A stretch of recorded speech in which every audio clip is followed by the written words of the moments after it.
Operation Sindoor. So దీనికి పెద్దగా పరిచయం అక్కర్లేదు. బేసిక్గా మన దేశంలో ఉన్నటువంటి ఒక దరిద్రం ఏంటి అంటే, మనం ఏం చేసినా సరే, మంచి చేసినా ప్రతిపక్షాలు విమర్శిస్తాయి, చెడు చేసినా ప్రతిపక్షాలు విమర్శిస్తాయి. అసలు విమర్శించడమే పనిగా పెట్టుకుంటాయో ఏంటో తెలియదు. సో ఇప్పుడు ఇది ఎందుకు చెప్పాల్సి వస్తుంది అంటే, ప్రస్తుతం రాహుల్ గాంధీ పాకిస్తాన్లో ట్రెండ్ అవుతున్నాడు. ఎందుకని అంటే, సో ఈయన అంతగా వరగబెట్టింది ఏంటి అంటే, ఇటీవల ఆయన చేసినటువంటి వ్యాఖ్యలే.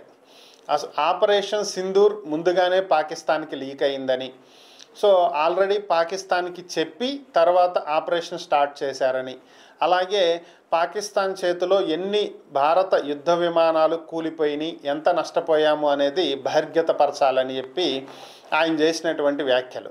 దీన్నే పాకిస్తాన్ మీడియా హైలైట్ చేసి విచ్చలవిడిగా ప్రచారం చేసుకుంటుంది. ఎందుకంటే ఆల్రెడీ వాళ్ళు మేము ఓడిపోలేదు, భారత్ ఓడిపోయింది, అమెరికా దగ్గరికి వెళ్ళి దౌత్యపరమైనటువంటి చర్యలు చేపట్టాలని, యుద్ధాన్ని ఆపాలని చెప్పి కాల్పుల విరమణ చేపట్టాలని భారతే అడిగింది, అందుకే మేము ఓకే అన్నాం, లేదంటే అణుబాంబులు వేసేసేవాళ్ళం, నాశనం చేసేసేవాళ్ళం అని చెప్పి ప్రగల్భాలు పలుకుతూ తొడలు కొట్టుకుంటూ జబ్బలు జరుచుకుంటున్నటువంటి పాకిస్తాన్కి రాహుల్ గాంధీ వ్యాఖ్యలు మంచి ఊతం ఇచ్చాయి. ఏంటి అంటే, మేము రఫేల్ యుద్ధ విమానాలను కూల్చేసామని చెప్పి పాకిస్తాన్ క్లెయిమ్ చేసింది, కానీ ఒక్క రఫేల్ యుద్ధ విమానం కూడా కూలలేదు అని చెప్పి ఇండియా ఆల్రెడీ స్టేట్మెంట్ ఇచ్చింది.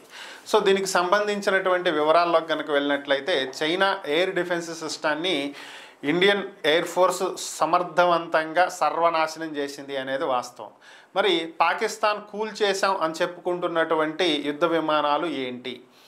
నిజమే, పాకిస్తాన్ మన యుద్ధ విమానాలని కూల్చేసింది అన్నమాట వాస్తవం, కానీ అవి యుద్ధ విమానాలు కాదు.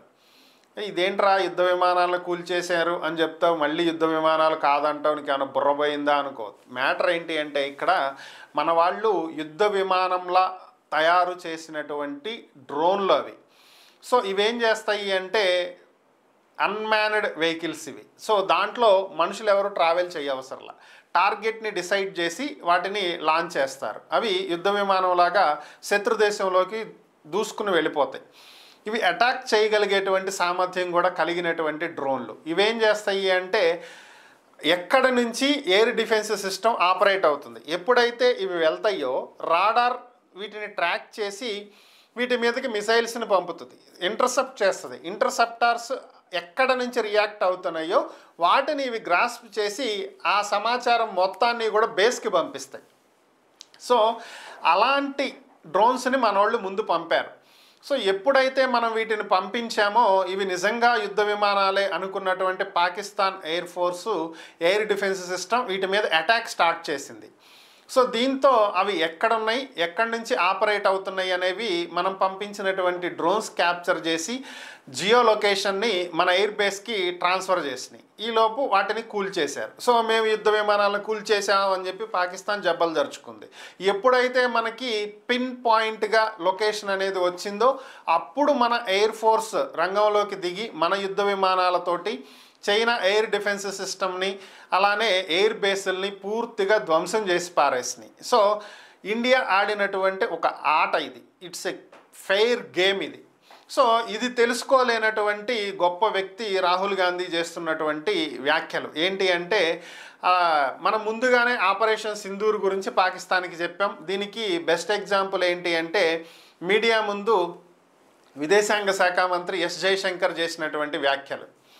సో దానికి ఆయన ఒక వీడియో కూడా టెలికాస్ట్ చేశారు. ఇక్కడ మ్యాటర్ ఏంటంటే, ఆపరేషన్ సింధూర్ జరిగిన తరువాత మనం ఎప్పుడైతే 9 ఉగ్రవాద స్థావరాల మీద దాడులు జరిపామో, దాని తర్వాత జయశంకర్ గారు మీడియా ముందుకు వచ్చి చెప్పినటువంటి వ్యాఖ్యలు అవి. ఆపరేషన్ సింధూర్ నిర్వహించాము, 9 ఉగ్రవాద స్థావరాల మీద దాడులు చేశాము, మనం దీనికి సంబంధించి పాకిస్తాన్కి సమాచారం ఇవ్వటం జరిగింది, మేము ఉగ్రవాద స్థావరాల మీద దాడులు చేశాము, పాకిస్తాన్ ఆర్మీ కానీ ఎయిర్ ఫోర్స్ కానీ ఆర్మడ్ ఫోర్సెస్ కానీ దీంట్లో తలదూర్చవద్దు, మేము ఉగ్రవాదులే లక్ష్యంగా టార్గెట్ చేయడం జరిగింది, పాకిస్తాన్ ఆర్మీ కానీ ఎయిర్ బేసెస్ కానీ ఎయిర్ ఫోర్స్ కానీ మా లక్ష్యం కాదు, కాబట్టి మీరు ఇన్వాల్వ్ అవ్వకండి అని చెప్పి మనం ఆల్రెడీ ఆపరేషన్స్ చేసిన తరువాత ఇచ్చినటువంటి సమాచారం ఇది. ఇది ఖచ్చితంగా ఇవ్వాలి కూడా, ప్రతి దేశము ఇస్తుంది. గతంలో అమెరికా బిన్ లాడెన్ని పాకిస్తాన్కి వచ్చి చంపినటువంటి సందర్భంలో కూడా ఎయిర్ స్ట్రైక్స్ చేసి చంపిన తరువాత పాకిస్తాన్కి సమాచారం ఇచ్చింది, మీ పాకిస్తాన్లో పలానా ఏరియాలో మేము లాడెన్ని చంపటం జరిగింది అని చెప్పి సమాచారం ఇచ్చింది. బాలాకోట్లో జరిగినటువంటి దాడుల తర్వాత మనం కూడా సమాచారం ఇచ్చాం. ఇది డిప్లొమాటిక్గా ప్రతి దేశము చేసేటువంటి సాధారణమైనటువంటి సైనిక చర్య. దీన్ని భూతద్దంలో చూపించినటువంటి రాహుల్ గాంధీ.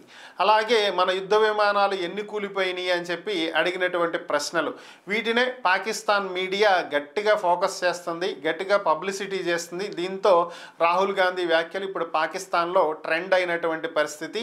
అసలు ఏ ఆపరేషన్, సింపుల్ ఒక్కటే లాజిక్, చదువు రాని వాడికి కూడా అర్థమయ్యేటువంటి అంశం. ఒకవేళ నిజంగానే ఆపరేషన్ సింధూర్ పాకిస్తాన్కి ముందుగా తెలిసి ఉంటే, ముందుగా లీక్ అయి ఉంటే, ఈ ఏవైతే ఉగ్రవాద స్థావరాలు ఉన్నాయో బవల్పూర్ కానీ ఇలాంటి ఏరియాల్లో ఉగ్రవాదుల్ని ఎందుకు ఉంచుతుంది పాకిస్తాన్? అక్కడ ఆల్రెడీ అక్కడి నుంచి తరలించేసి ఉండాలి కదా. మరి 100 మంది ఉగ్రవాదులు ఎలా చనిపోయారు? ఈ చిన్న లాజిక్ కూడా ఎలా మిస్ అయ్యారనేది అర్థం కానటువంటి అంశం. మరి అది ప్రతిపక్ష నేతగా పేరేసుకున్నటువంటి రాహుల్ గాంధీకే తెలియాలి.